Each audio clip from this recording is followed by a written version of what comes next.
Did I get that right? Is Spinderella in salt? Is Salt and Pepper with Spinderella? What a great way to start the Oh, new it went year live. Sorry. Yeah. we were live. How about Oh that? my Look at God. that.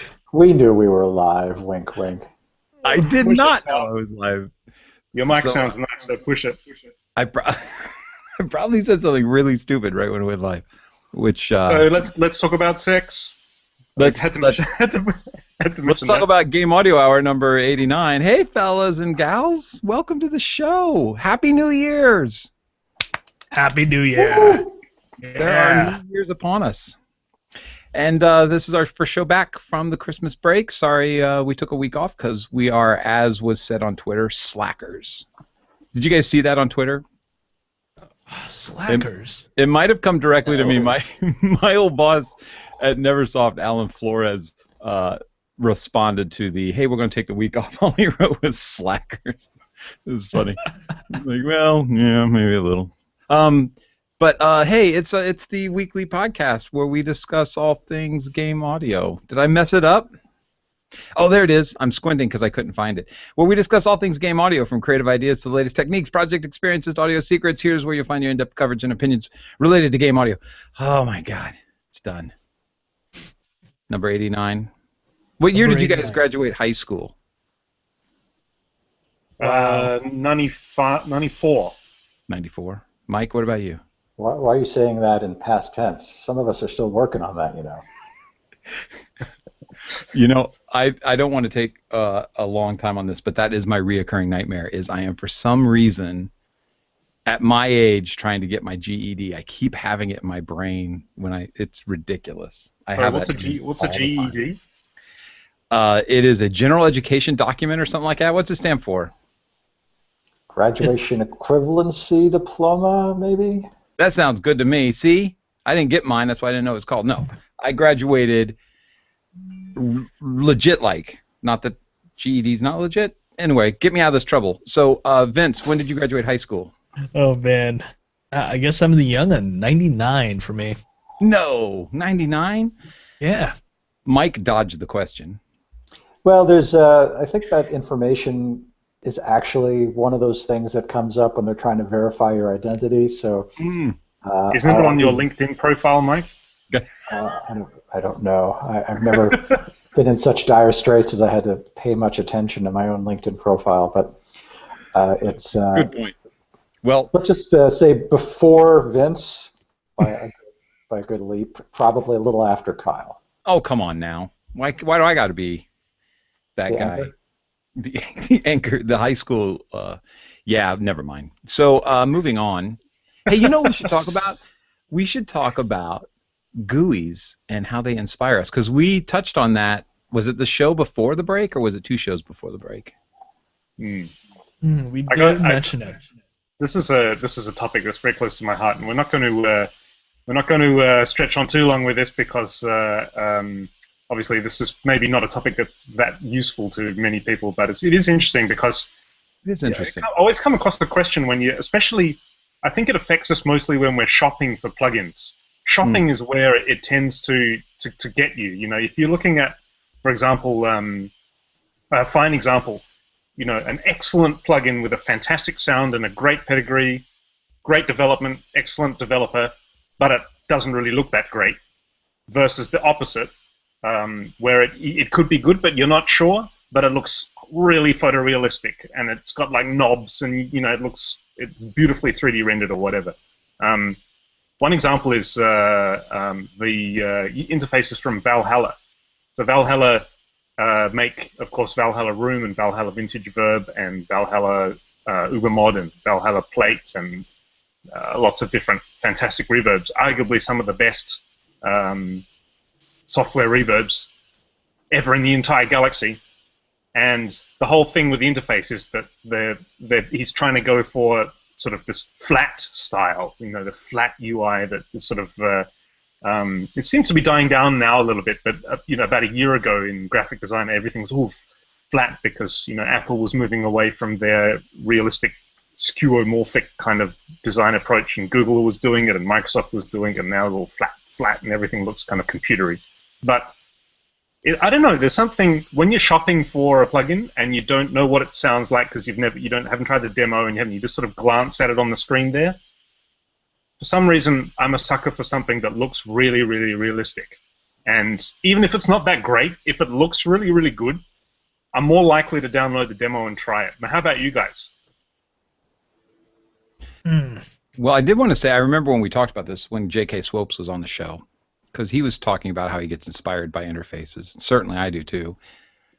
Yeah, I agree. I mean, if I see an interface I like, it pulls me to the product.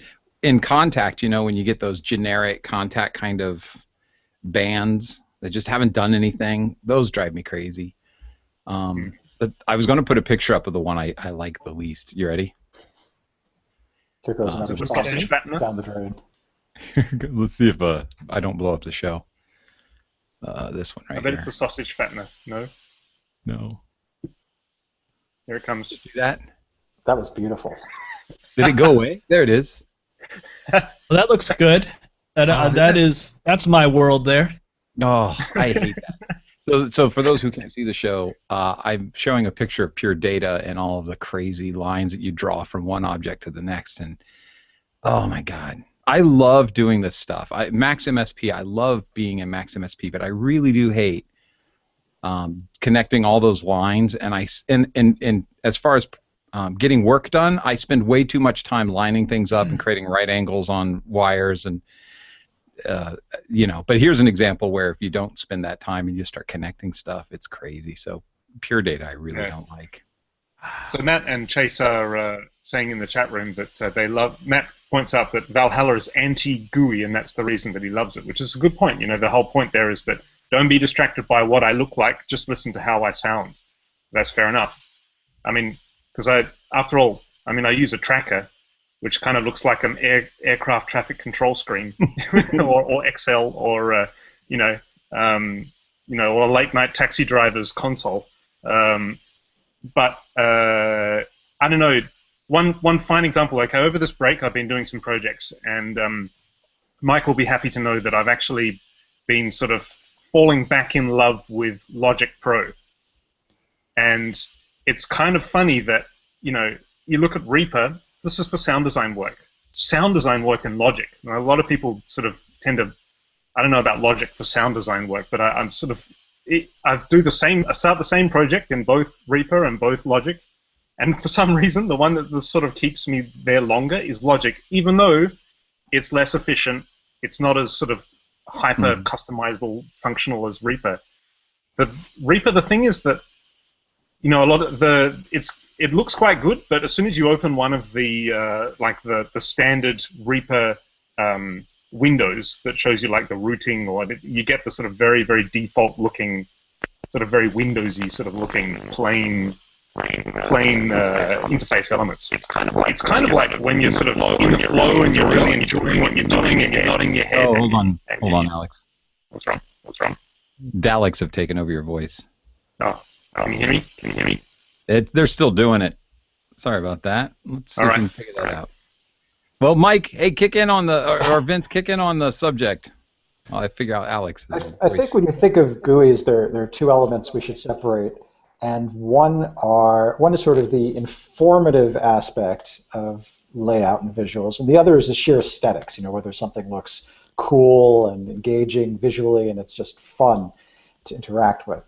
And there may be some overlaps, but sometimes the layout is more useful than presenting information, and we shouldn't write off all GUI design as just being Chrome. There's sometimes where just use of colors and what information is put on the main screen as opposed to auxiliary screens, you can do a lot of useful filtering in a way that's helpful to the end user, and it's not just strictly flashy, pretty pictures.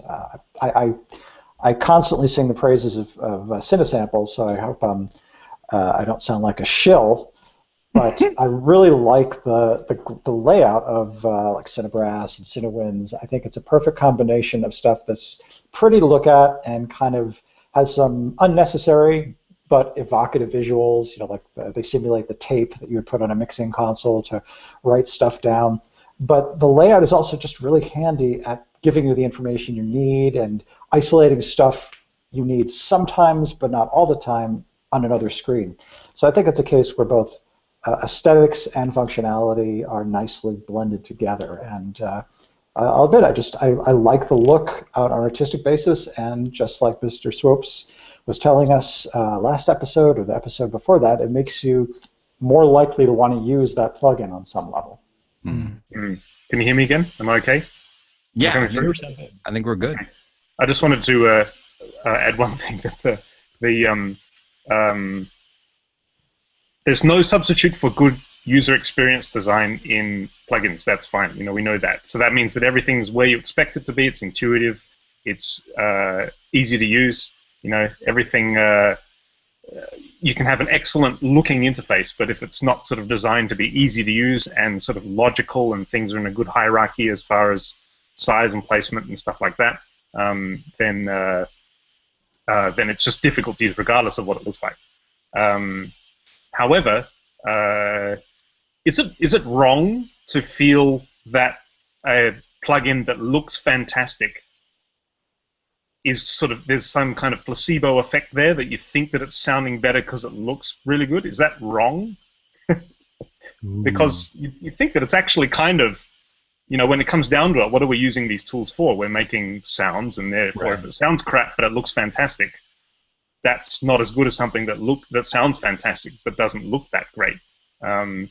Like a really good example of this is right now I'm doing the One Synth Challenge contest with a new synth by Melda Productions. So you may know Melda Productions. They do loads and loads of plugins.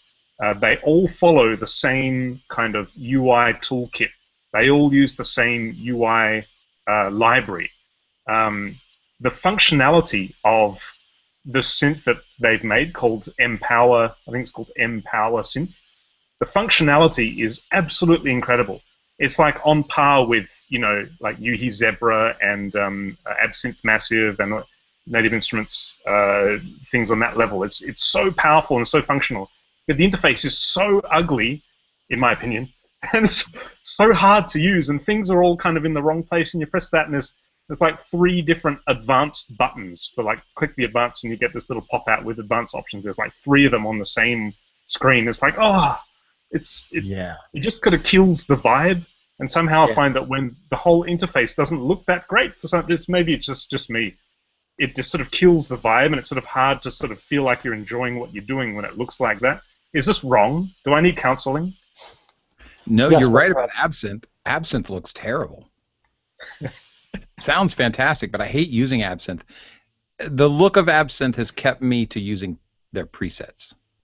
God's honest truth. I don't think I've ever designed anything in Absinthe because I don't want to deal with that, like, blobby sliders, and things just aren't explained well. Vince, what do you think?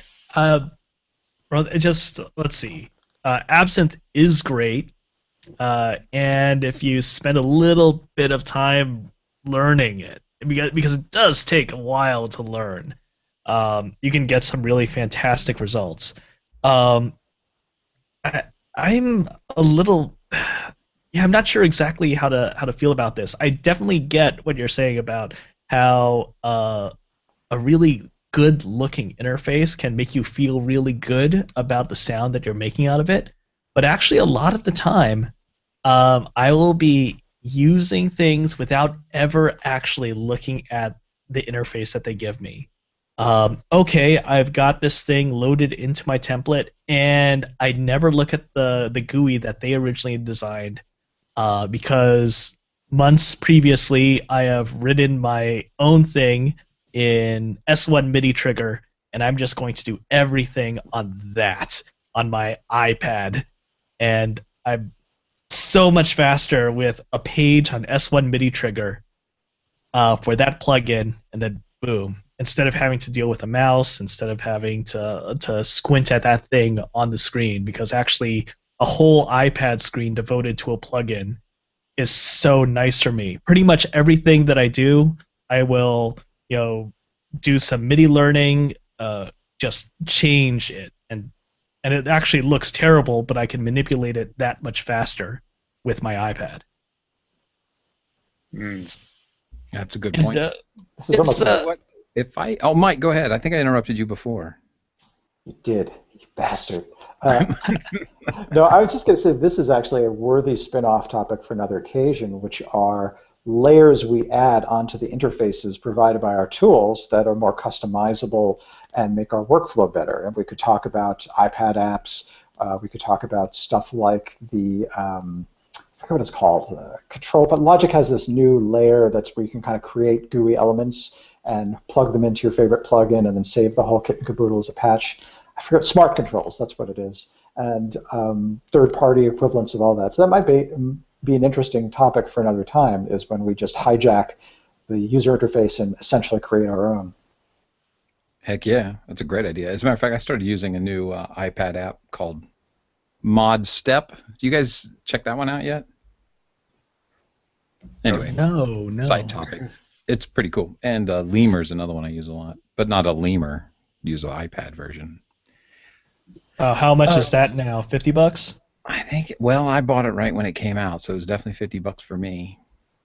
But as far as GUIs go, there's like let's say it's a synthesizer and it's a subtractive synthesizer, and so there's some things I want to get to. I want to get to the oscillators. I want to get to the filters. I want to get to the ADSR. I want to get to the mixer, and so if they put that stuff in the interface, it doesn't have to look gorgeous. It's got to be functional for me, but it's got to look nice enough that I even want to reach up and turn the knobs. You know, I hate, like the early, there was a time at which I used Logic before it was Logic, and it was eMagic, and every time they have this chain link connector, and every time you'd press it in, it was like a blister button, and when you'd push it in, the graphic for when it was depressed was not the same as when it was out. And it would show this, like, it was like a video game where you could get behind the walls, you know. It's like you could see this hole in the interface which you felt like you could dive through and get back there, and it just felt chintzy. And I feel the exact same way about Reaper. I know you guys hate me. I know people out there think I'm crazy, but every time I've opened Reaper, I go, oh my God, this is the ugliest thing I've seen in so long. So the sponsorship just went out the window, I think, for that. But I have no interest in using it purely because of what it looks like. That's not true. Partially because of what it looks like. Secondarily, because it's not the way it looks has kept me from digging in enough to find out if it's a replacement for what I'm already using. You know what I mean? It's like if I was going to build a bad software, the first thing I would make it is look good, because nobody's going to buy an ugly bad software. But you're also stuck that if you build a piece of great software that you really believe in, you can't chintz on the graphics because it really shows that you kind of are, you know, phoning it in at some level. So you really have no choice if you want to sell software, in my opinion, than to make it look good. Yeah. By analogy, go ahead, Mike. I was going to say, at will. By analogy, you know, there's no need for a bank in the 21st century to have marble columns. In fact, there was no need for them in the 20th or 19th or 18th century. But it does give a message of, we take your money seriously, so our architecture is going to reflect a kind of conservatism and stability. And when you go up to a bank that's got big, expensive, perhaps ugly architecture, you think, yeah, these guys are going to hang on to my money and invest it somewhere. And I think if you see a GUI that looks like it cost money, it makes you think this company has enough money and they care enough that I can trust that they'll be around for a while. And the irony might be that they wasted a bunch of money to build this ridiculous facade. But you're absolutely correct. And the same thing goes, to keep digging in on that, I always crack up when I see like a strip mall dentist. I'm like, that person is not getting any work. I don't know, how are they staying open? Did their parents hand them a building and they actually own all the buildings and they're renting it? I don't know why anybody put a dentist in a strip mall. It just cracks me up. A strip mall, is that like you have stripper joints in a mall? Is that what you guys do? Like, wow. Like, just move to America so we don't have to translate. Serve it in bulk, you know? Let's have a mall of stripper joints, you know? Why not? Go from one, you can do like a stripper joint crawl, like a pub crawl. Go from one to the other. Fantastic. That's the other side of the street in San Francisco from where Vesuvio is. No, a strip mall is like one floor, maybe two floor buildings that are all connected at their sides. Just this long row of all these shops. I see. And then people will put Massage parlors and dentist places are always in some sort of strip mall somewhere. I It's kind like of a agree shopping with arcade with only half and no arches. I see. No arches. Yeah, I agree with what Mike is saying, that somehow you feel when you, especially when I'm shopping for plugins, I feel that if the interface looks really polished and nicely done, well designed, looks good. For me, I guess I'm a bit of a sucker for things that look realistic. Maybe it's because Renoise looks so unashamedly unrealistic. It's like sort of that's why it's kind of nice to have these things on top of it that look like they're, rack mount units with their knobs and fake shadows and stuff like that. It just sort of gives you the impression that a lot of effort has been put into making this thing feel nice somehow, even if it makes no difference to the sound. Yes, I guess maybe I do need counseling after all. No. I think you're right, though. It definitely, if you're inspired by it, then it does. You are potentially making better sound out of it than you would have been otherwise. You're digging in deeper, looking at the parameters. Because I remember when I was a programmer and things wouldn't work, and I was, mentoring somebody. What would happen is they'd say, "Hey, come over here. This thing isn't working." And I'd walk over to the cubicle and I'd say, "Show me what happens." And they'd run it, and an error would pop up, and they'd hit OK and go, "See, it stops. It blows up every time." And I said so many times, you got to read your error messages, And so when you're messing with a piece of software, you really got to know how it works. I know this is a weird analogy talking about error messages because the synth is going to pop up error messages, but the point is to know your software. And so if you like it enough to dig into it, then you're going to learn about its like back-end parameters and start to manipulate that stuff to make it sound the way you want it to sound if it doesn't already. Do you like Live's interface, Kyle? Do you really like it? So Alex posed, telling the audience, the idea of picking a software that we think looks good and one that we think doesn't look good. And I couldn't find one that I wanted to settle on that looks good because there's so many. It was easy to find one I didn't like because I get tired of that Max MSP PD, look. But the thing about Live, though, is that's where I was thinking about going. And the only reason I didn't say I just like Live is because I sound like a broken record, like a shill, like Mike was saying. But what I like about Live's interface is that flat quality, and also I like that everything has a look. I understand where I'm really quickly looking at the bottom bar, and I've dropped in like some reverbs and some EQs and some stuff like that. They all have a familiar frame around them that doesn't distract me from looking at the knobs and being able to tell within a fraction of a second that that's the reverb without having to read the name of the thing. Now, if you put a bunch of different modules in there that all look different, then that causes me some time, and especially if like one company has a look and you're using plugins from two different companies, and you've got 3 plugins from company A and 2 plugins from company B and 1 plugin from company C. When you look down at company A's, you see the 3 things it created, but you don't immediately go, "Oh, that's the delay, that's the compressor, that's the whatever." And that's what I like about having that common look to Ableton, is it leaves me to look at the actual controls. And the same thing happens at a studio when I reach behind or to the side for some sort of, compressor. They don't always like line them up where here are the compressors, here are the EQs, here are some interfaces. They have them all mixed around, and it takes you a minute to figure out what you want to patch to and what you're looking at. So that's what I like about Ableton, is that uniform look to everything, even when it's somebody's third-party plugin. Interesting. So you can make that uniform look. I just want to interrupt and be like, hey, if you've got a lot of different things that you're using, let's say a bunch of different EQs, or we're going to go into the instrument realm, a bunch of different violins. If you make your own interface that connects to them, you could have them connect to it in a consistent way. So I use the same iPad interface to address all of my violin synths, whether it be my sample modeling violin or my sampled cinematic strings violin string ensembles or my Embertone violins. I use that to do all the articulations in a consistent way. And if I've got all my EQs, I got my built-in Cakewalk EQs, and I've got all the other EQs that I'm using, I do the same thing. I've got these pages, they look the exact same. Oh, I know I want to pull that down. It doesn't matter what EQ I happen to be using on this particular track. I use the same interface to do that. And that's one thing that I would recommend people to try out. If you think you've got a way that you want to do things, well, try that out and then connect it to all sorts of different software that's available to you. And so you could do things in a fast and consistent way. Yeah, that's a great point. That is a great point. And Kyle, speaking of fantastic interfaces, and along with fantastic functionality, as a middle point for our show here, why don't you tell us about the best interfaces in the industry? And the best functionality in the industry has to be from, Kyle. Comes from iZotope.com. You have to check out iZotope stuff. And you know what? I got Ozone 7 over the break, and there's a big deal of love in this room, so much so that my wife turned around when I was oogling because she wanted to figure out what I was doing.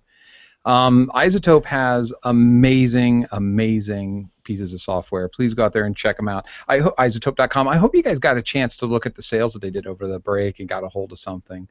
I updated the music production bundle from some of the software that I already had. So if you don't see an immediate sale for something you want, go into your page on iZotope.com and look at the upgrade options, because they have some stuff sitting in there that I didn't even know about. And then I wrote them and I said, is this really? And they said, yeah, it's really. And so I jumped on that one and got the production bundle, which had the step up to iZotope 7. Or sorry, I said that again, didn't I? Ozone 7 Advanced, which I am definitely falling in love with. Mm-hmm. Thank you for sponsoring the show, iZotope. Yeah. So guys, go ahead. Can I lead this topic, because I have a lot of questions for you guys about this topic. So we're going to be talking about surround setup, and also as part of that, room setup. But I wanted to start with surround setup because here's the scenario: you've done game audio for several years now, and you've sort of made a good deal of progress, and people are appreciating what you're doing, and you're fortunate enough to be getting a little bit of work here and there, and you're sort of thinking about upgrading your setup. A question, specifically for Kyle, who actually has a surround setup. The first question is, as a next step for my sort of progression in my career, is it a good idea to have a surround setup? Second question is, how can you do it on a low budget? And third question is, what advice do you have as far as software and also techniques making a transition from only having done stereo stuff into doing surround stuff? What kind of advice can you give for people who are going to make that transition? Or, they have a client saying, okay, we want you to mix this in surround. How do you even approach that when you've never done that before? So, A, why? B, how? C, what was C? C, you make up C. No, but budget was B. Low budget was B. Oh. So A is it really necessary? B, or is it a good idea? B is, how do you do it on a low budget? And C is, where do you even begin to approach it if you've never done it before? Go, Mike. Well, all three of these can be easily accomplished by phoning Kyle and saying, what do I do? And to simulate that, I'll not pretend to phone Kyle, and Kyle will say what he would say. Kyle, what should I do about this? It's unbelievable. So as you guys can tell, listening to the show, this is a topic that's near and dear to me. We've talked about it in the past.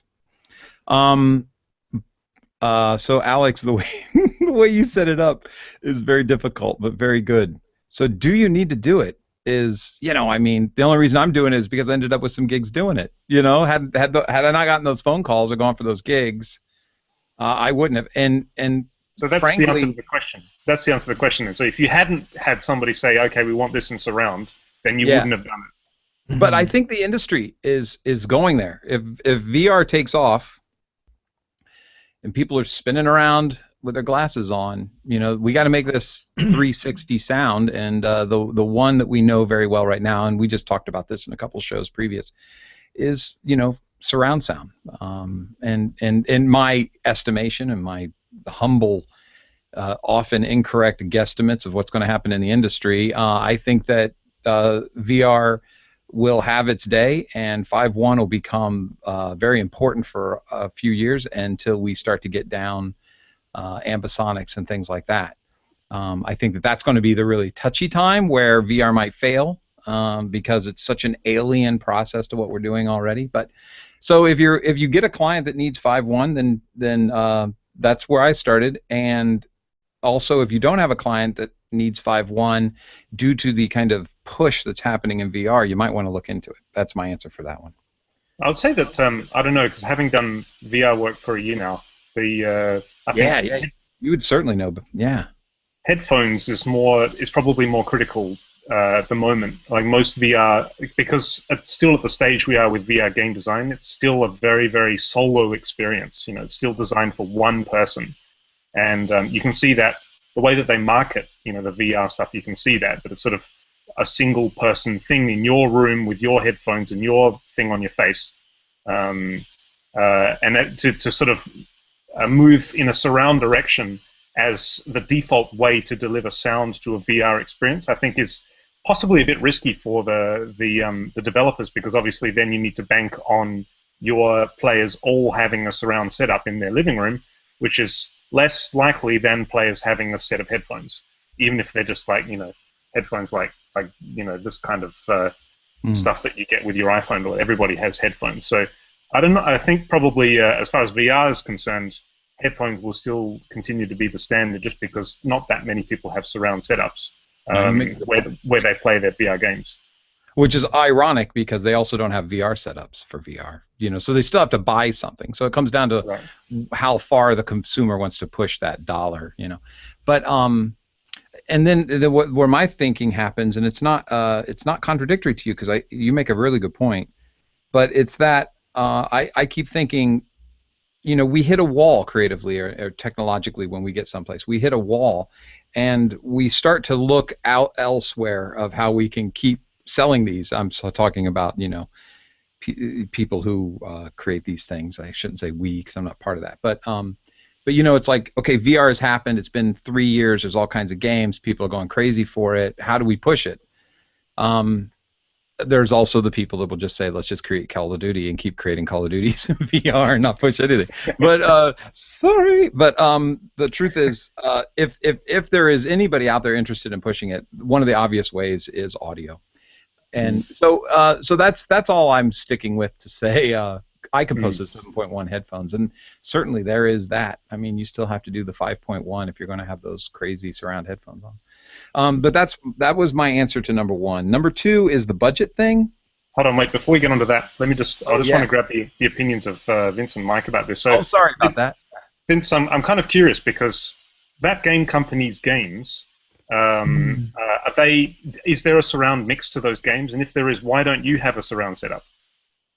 That's a good question. So while I was working with that game company on, oh my God, I was working on Flower. I wasn't on Journey until the very, very end, so I wasn't really involved with all the sound and music on there. But actually, on Flower, I did all of my work pretty much on a 2.1 setup on headphones, and tried to make sure everything was working okay. And then there were other guys who actually were, listen to it every now and then on a proper surround sound setup over in a different office in Sony Santa Monica. And actually, at the very end, where we spent about a week okay, we're going to hang out in Sony San Diego and mix and make sure that everything sounds good on the ideal setup, which was 5.1. And that was the first time that I really listened to it properly on a 5.1 setup, as opposed to just, peeking into Steve Johnson's room where he had his 5.1 blue sky monitoring setup. And that seemed to work out okay. And I know a lot of other guys who worked as sound designers or composers, and they would just look at the surround sound mix very late in the production cycle. Okay, this is how it'll work out. Even if you're not attached to a big publisher like Sony, often you'll be thinking, okay, we got everything mostly sounding right. Let's go to another studio and let's not just do the 5.1 mix. Let's just do everything that needs to be done for final production mix very late in the production cycle. So you never sort of felt that it would be worthwhile, talking it over with the finance department in that game company and actually getting a full surround setup for yourself to work in there? You never felt that it was worthwhile? It didn't feel actually that worthwhile. I mean, it's I think a lot of it had to do with at the time we felt that we were just these young up and comers. We had to do all this stuff on a day-to-day basis, and anything where we're suddenly changing our workflow or we're changing the space that we're in, and that's going to be a pretty big transition. Going to a new space, having new hardware. A week like that is a pretty large amount of time in production budget. So we're like, are we moving forward? Are we roadblocked by this? We have a calendar that's set up like this, and we could do this stuff at the end. Sure, let's do that. I see. Mike, how about you? Have you ever needed surround or thought about getting something set up for surround? Never really needed it myself, since the majority of my work is music proper and not sound design. And therefore, I'm usually either delivering in stereo or I'm delivering stems. From the standpoint of music, I've never heard a non-stereo mix that had much value that I could perceive. It sometimes is done as kind of a gimmicky thing. You might isolate a soloist and put him behind your head or something like that. But it doesn't seem like a practical sort of thing. So I haven't felt like there's a crushing need for me to be 5.1 enabled in my own studio. All right, so Kyle, let's go on to the next question. Is, let's say you do have a client who says, I want a 5.1 surround mix. How do you do it on a low budget? Like how can you do it keeping your the amount of new gear that you're getting to an absolute minimum, especially in terms of hardware and software? Well, I don't know if you can do it. Less than $2,500. So first you got to buy a bunch of speakers, and I recommend you get the same one. Some people have different 5.1 setups where they have different front speakers than they have rear speakers. I mean, you can save some money if you already have a 2.1 system and you just extend it. But I recommend, and this is just my recommendations, there might be some, and I know there are way smarter people than me out there who would tell you better about what monitors to get, but I have the same ones all the way around, so I can have that equal sound. And I actually have a 7.1 setup myself. The other thing is you need to have a monitor controller. Mine is hardware. It's by Coleman Audio, and I'll put a link in the chat in the show notes. And it's called an SR 5.1 Mark II, which I really love because it works beyond just the surround functionality. It folds down as well.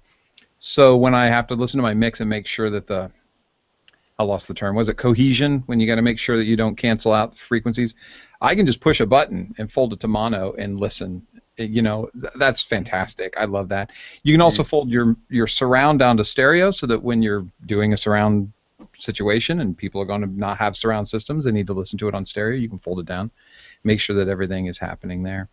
But I've had plenty of game contracts that wanted 5.1. I've even had, when I applied for positions at game studios, that sent me tests and wanted 5.1. So it's not like the game industry isn't paying attention to 5.1. Quite the opposite in my experience. Especially as doing as much sound design as I've done, that really is going to liven it up. Sure, from a music standpoint, I do have a piano that's surround. It's a 5.1 piano, which when I play it, I go, well, that was interesting. I think it's called Galaxy Steinway. I've never used that once, but it was cool, and I bought it, and I thought I would want it in the early days. But but as far as sound design, I mean, if you're going to bring some life to something, you got bullets whizzing by you, you've got people screaming in the back coming, you got vehicles flying from behind to come strafe you. I mean, from a sound design perspective, and the thing that got me started in it was Galaxy Theaters. Have you ever heard of Galaxy Theaters? No. They've got these huge screens, and I was part of a team that did their opening animation that advertises the theater itself. It was this whole, I don't know, 20-second animation. And when I went to Vegas where they had the meeting, and I said, how many speakers you got in here? They were like, I don't know, it was some division of 7.2. So that's why I set up my system 7.2. And then from there I could work in their speaker system because I knew that I had things placed where they wanted them to be. But as far as getting it cheap, man, I don't know. How important is it? I mean, most of us will probably have a good set of stereo speakers that we're using. How important is it to get the same ones for behind you? Because I'd imagine like an easy solution is to sort of make an assumption that, well, placement and how it sounds as far as volume is more important than actually, you know, the mix of how it sounds behind your head. So I can just sort of cut it cheap by, I've got my nice quality monitors in front of me and just get some cheap, you know, I don't know, M-Audio or Behringer stuff just plopping behind you. Is that not a good way to do it? No, because the energy that is needed to make the speaker drive will be different among different speaker manufacturers, or you know. And so if you put somebody behind you that requires different pressure to drive that speaker, then you're going to turn up the volume on that. And then when it goes into a theater where more than likely they're using the same speakers throughout the whole place, now all of a sudden way in the back, that stuff is super loud compared to what's in front. Which is another reason I say use all the same speakers for you've got the driver levels that are all going to be the same, and also you're listening to the response the same through all of them. And I will sometimes, because I know a piece that I'm working on is going from the front speakers to the back, I'll actually carve it out using just the back speakers, and I'll turn around and face them and come back and do some changes and turn around and play it and face them, because I know that that has to be sweet. And then when I pull it forward, I then just pump it up a little bit, usually in volume, and then set up that automation so that the volume kind of disappears. But it sounds good back there, where a lot of people will just work right here, make it sound good, and then send it back there. And you know, you'll lose some stuff if you've got like the EQ is wrong, or if you've got a compressor on it. I mean, you could really be kicking yourself in the butt with that. So definitely make sure that you've, at least if you're using different speakers from a different manufacturer, that you're at least driving them at the same same level, so that you don't have that disparity. What was the third thing?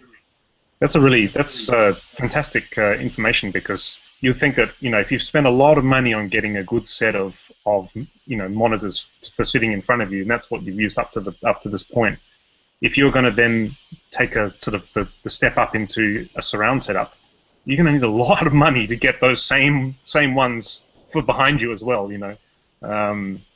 Oh yeah. I know people have got $10,000, you know, surround. Wow, that's interesting. But it seems like a lot of what you're, yeah, okay. Well, just before we move on to the third thing of how to approach it from a workflow point of view, what DAWs handle surround sound? Logic does. Oh. Logic, Window, Cubase, Pro Tools, HD. I'm sure Reaper does as well. Reaper does. Ableton doesn't. Ableton does not. So how do you work? I've been putting hate mail in their coats anytime I see them. I've been shipping brown paper bags of poo and having Germans light them on fire on their doorstep. I've been doing everything I can to get their attention. So that's why I spend time in Logic. And I don't know Logic like I want to know Logic, but yeah, I mean, that's, well, for the longest time. Okay, so I started as a Cubase guy, right? And Cubase I've moved up to Nuendo, but I'm pretty sure that Cubase has 5.1 as surround. And so I kept upgrading Cubase constantly, just in case I needed to do a surround mix again. And then they all started happening, but then Logic was really taken off. So I thought, okay, I got all these gigs right now doing surround, and Logic's just happening, and Mike is totally to credit for saying you need to spend some time in Logic. And I was like, I'm just going to go in, just like a language. I'm going to completely immerse myself. And so I ended up learning Logic from a surround perspective, not from a create audio perspective. Just kind of create it over in Ableton and ship all my files over to Logic and do the mix, the final mix. So that's what I did, is a two-step process. I really wish that Ableton would incorporate 5.1. I guess their approach has always been, I mean, it is sort of, it's kind of like Photoshop. It's so funny, we throw around the name Photoshop, but when you think about what Photoshop means and then actually what the software is used for, it's like so distant now from just editing your photos. It's so, there's like, yeah, anyway, that's a different discussion, but it's a funny thing, it's the same thing with Ableton Live now, isn't it? Live is just a sort of a cool looping live performance platform, and now all of a sudden it's become so much more than that, because people, because it's flexible and people use it for so many different kinds of things. All of a sudden it's not really live anymore, it's more like German flat trendy DAW. So actually maybe they will go to surround one of these days. I hope so. I hope so. I've always been on the arrangement side of things. That's the view, right? Where you, like a regular DAW view is the arrange view on Ableton, or is that right? I can never remember, because I never hit the tab key and flip over to the other one with all the cells and all the dance. So you even mix vertically down the side like that? Yeah. Wow. Yeah. Well, I have a hands-on mixer, so I don't need software to give me a mixer readout. You know, I look at my motorized faders and I look up and I see who I'm dealing with. Which is perhaps why I love Ableton so much. But what was the third thing? So the third thing is just the approach. So let's say you've taken the plunge and you've got a surround set up, and you've got a client who says, okay, we want our game to be mixed in surround. What kind of tips can you give people who are doing it for the first time? You've already given a few just now when you were talking about starting off by placing it behind you, turning around, and then. But what other kinds of tips can you give people as far as an approach to mixing sound and music in games in surround? Oh man, it's like interview Kyle moment. Don't do this. Oh man, there are so many ways you can go about this. This is a tough question. Hit him, Vince. I'm going to look something up. I mean, there's, it's so funny, because even though, technically you should be treating all of your channels, whether it be 5.1 or 7.1 or whatever, as full range device, as full range speakers that can drive whatever signal you want. We're still very used to thinking about anything that is not the front two pair as a special effect. So it's actually a really big decision whether you want to make your rear speakers be able to do all the same things that your front pair is doing. So you got to think a lot about what sounds is your game actually going to be pushing through. Do you want your sound effects to be coming out your rear speakers the same way as your front speakers? Do you want your dialogue to be coming out your speakers as your front speakers? Do you want any sort of other special effects? Vehicle sounds, interface type sounds that are actually diegetic interface sounds, all sorts of things. You got to be very conscientious about what you're going to be using your rear speakers for. If you're going to be going all the way, or if you're going to be very careful and restricted about what stuff you're putting on there. And also, what exactly are you going to be using your center channel for? Because your center channel is actually super useful for being this space of clarity within something that could be a very dense and rich mix. So, yeah, just having that sort of care and really understanding what is it your game is actually pushing through, and prioritizing all the things that your game is going to be coming out into what is the real information that a player cares about at any given point in time. So, I mean, it's a really big question, and it is very much a game-to-game thing, a situation-to-situation thing, even within a game. Yeah, I agree. And anytime I've worked on surround sound effects for video game, I iterated through a process of the effects that are going to be in the game and wrote down whether they're going to be stereo or surround, because a lot of times people will create a surround version of like some sort of atmosphere, and it doesn't need to be surround. And you're going to use up a lot of real estate if you've got these big audio files in there for something that could just be stereo. So there's a level of importance, like kind of like your layer for composition. You've got like the base layer, and then you got some excitement, and you got some things. You know, these are kind of like, I think of them as background, midground, and foreground, and I go, okay, I have like a matrix that I kind of put together, not literally, but in my mind, and then I translate it onto paper. So what is their importance? And then, you know, working with the developers and saying what needs to be identified as a stereo and what needs to be identified as a surround.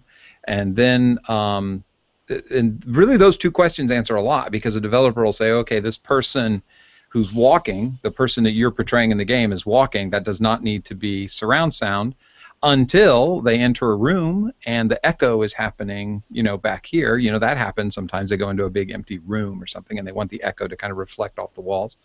There's that. So what you do is you get these questions answered, and it mostly starts with what are the assets you want, and we all have to ask that question anyway. Here's the asset list. Do we agree on the asset list as it is now? And you go, yes. And we know that we're going to iterate through it later and probably create additional assets, maybe a brand new asset list for a new level that's completely alien, like if you're playing Diablo and you end up in that crazy leprechaun level. Did I say alien or Diablo? Yeah, Diablo, and you end up on the leprechaun level. Anyway, the point is, so get your asset list together. Go through that with the developers and say, what are the really important sounds? How do you want me to handle this? Because you have to ask those questions anyway. If it's a background sound, how long is it going to be?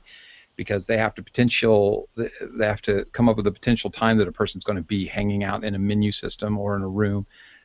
So how long do you want this to go before it loops? Then you say things like, do you want that to be surround? Do you want it to be stereo? You work together and say, well, in this case, it could just be a stereo file because there's actually 3 background things happening. There's a machine. There's somebody loading bullets into whatever that thing is, a magazine, you know, and so you can come up with all these ideas of what it's going to sound like, and then you start to discern which is stereo and which is surround. Then you iterate to the next point. You turn that stuff in, everybody agrees, you put it in the game, you implement it, you say, okay, this is not working in this case. This surround one is just not happening, and you start to figure out, well, is it not happening because it needs to be stereo, or is it not happening because the mix is bad? You know, you gotta kind of go through those, and oftentimes, in my experience, when it's not happening, it's because the mix is bad, not because it needs to be stereo. And what has happened is that there's usually some other sound that is later in the list that is assigned to a character, and that character enters the room, and those two together don't sound good, but you created them as separate assets, not knowing that they would be in the same space and time. Or there's dialogue happening that has now been added post coming together about the asset list. You know, all those things happen. We all deal with that all the time. So you're going back and you're reiterating and you're making changes to mixes.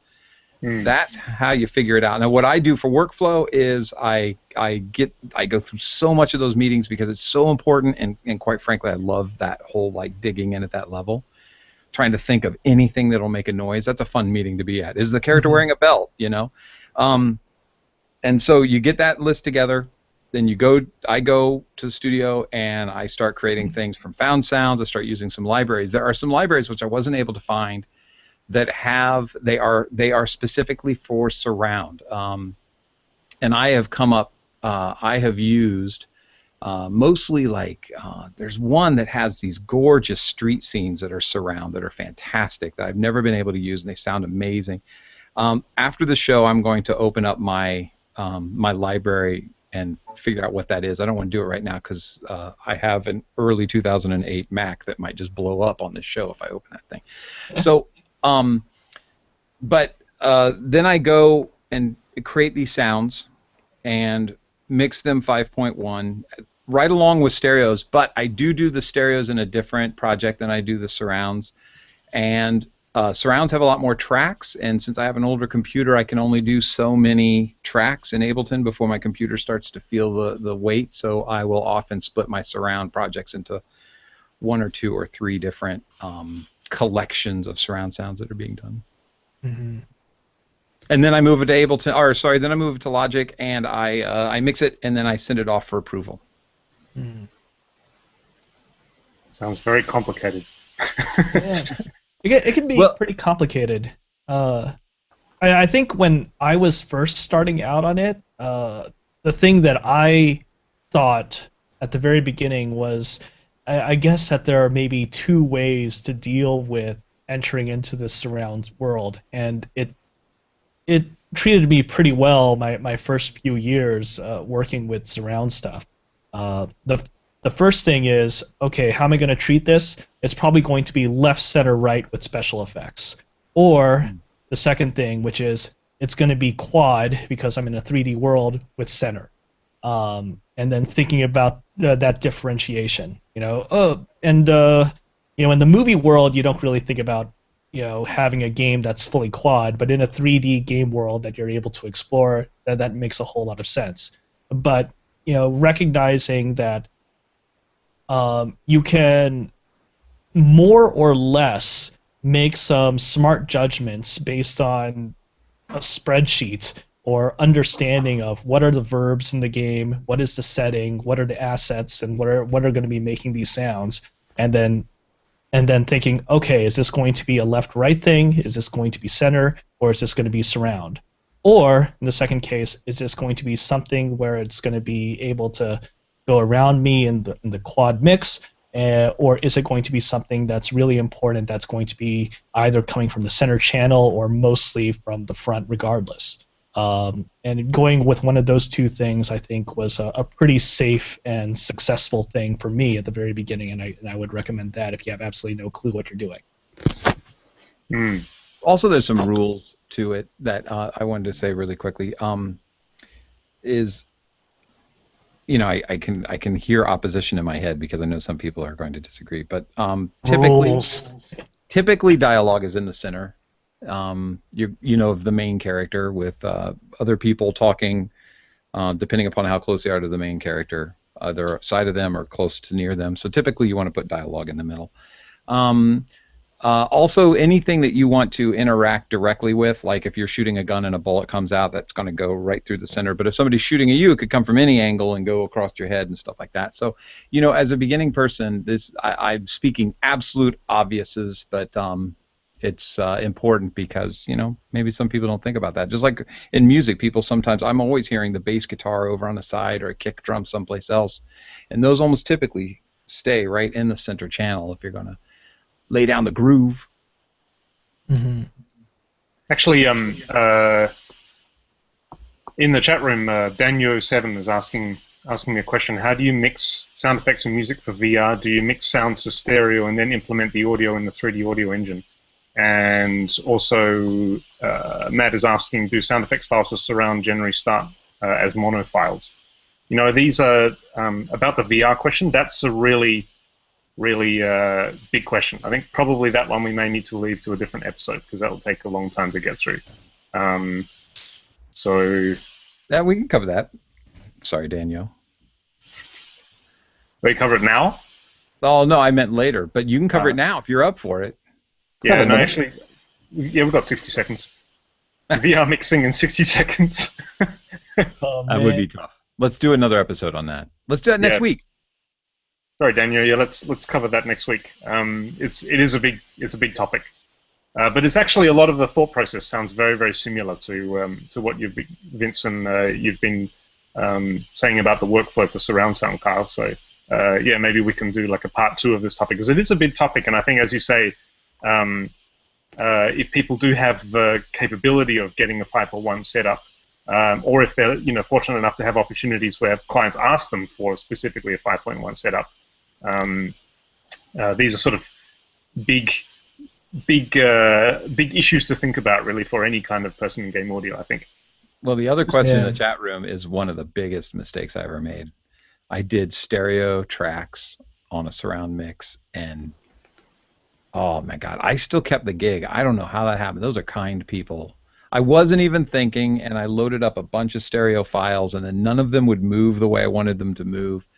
And I realized, and I was under the gun, I didn't have enough time, and I was like, what I need to do is go back in and find mono versions of all these things. But I was so far. What I had done is I made the mistake of loving sounds out of a library and then deciding I was going to use those sounds, not paying attention that they were stereo sounds, loading them in, got all excited, because then again, like I said, I'm building in Ableton. I'm not in a surround kind of place. I don't do that till the end, and so I'm just like doing all this stuff. I'm like, this is amazing. I got this. I'm putting sound to picture. I can see everything that's happening. This is awesome. And then I go over to do the surround mix about 2 or 3 days before it's due, and I go, oh my God. I can't get any of this to do what I wanted to do. I don't have enough time. It would have changed the whole thing. So don't make that mistake. Here's one for you. Use mono files. I mean, there are times I've heard people use stereo files that are already doing like some sort of motion that they liked, and they just kept it there. But you have to flag those files in your DAW, or you'll start doing some automation against those pans and get lost. Because it does. It's like spaghetti when you're dealing with 5.1. You can get lost pretty easy. Mm. There you go. There's a tip for you. So we covered a little bit of surround. There is, I guess that's good. Because the other thing I was thinking about was room setup and how important that is. But maybe we can touch on that next week. Also, really, thanks for sharing all of your experience there, Carl. It's really, really fascinating, especially for somebody like me who's never had the need or the opportunity to do anything in surround, or of course the capability as far as gear. It's really interesting to hear about the approach. Well, yeah, thanks.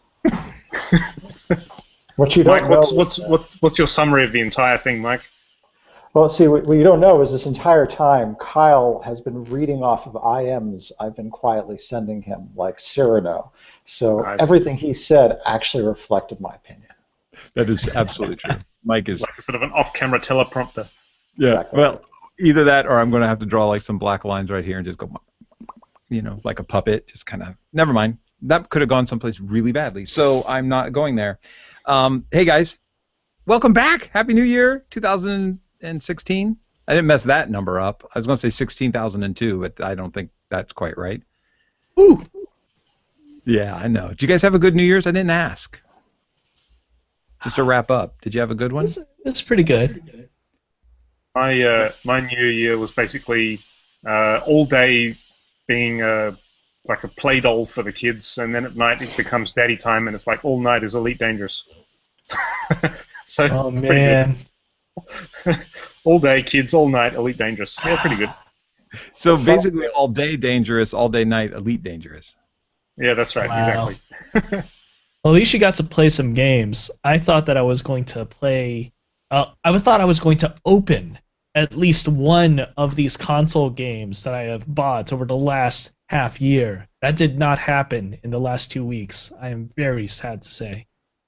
No Xenoblade Chronicles for me. No Metal Gear Solid 5. No Rodea the Sky Soldier. I got all these things that I've been waiting to play, but On that note, Mike has a massive announcement. Oh. I do. Mm-hmm. Has something to do with completing a game he's been playing for. I don't know. Oh, yeah. I finally finished Dragon Age 3 and the two most important DLC expansions. So I'm seriously done with that game. I cannot actually play it further. I've reached the conclusion. I'm free at last. Free at last. Free at last. All right. On that note, I'm getting out of here. All right. Thanks for joining me. I can't wait to see you next week. And thanks, Chatty, for being part of the show. And thank you, Isotope, for the sponsorship. See you next week.